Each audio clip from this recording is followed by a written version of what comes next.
ဒီမှာလဲသုံးပြီးဟိုးမှာနည်းနည်းတော့မဟုတ်ဘူးကားတွေရော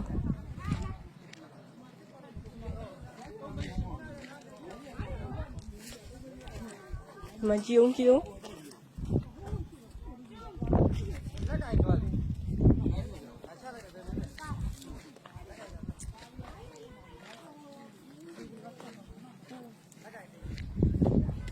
အိုးရေတွေကိုထွက်လို့ကြည့်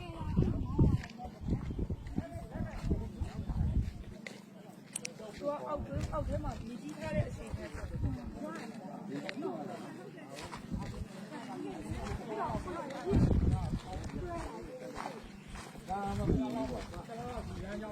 လားလောက်ကတော့ဟာဒီရစ်သားနဲ့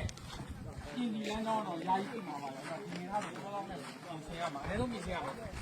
ရားကတော့ထိခိုက်မှုသိမ့်မရှိပေမဲ့ဒီပြည့်ရအောင်ရတော့အင်မတန်မှဟိုမှာကားကြီးဟုတ်ကဲ့ဟိုဘယ်ဆက်သွားလို့မရတော့ရတော့ဘူးကူးကြပါတော့ခင်ဗျားတို့ထုတ်ကြည့်နေအဲ့ဒါကြီးကိုကားတစ်စီးမှာလမ်းကြောင်းသွားတာမဟုတ်ဘဲနဲ့ရှေ့ဘလို့လိုက်တဲ့ကူးကြပါတော့စားပါ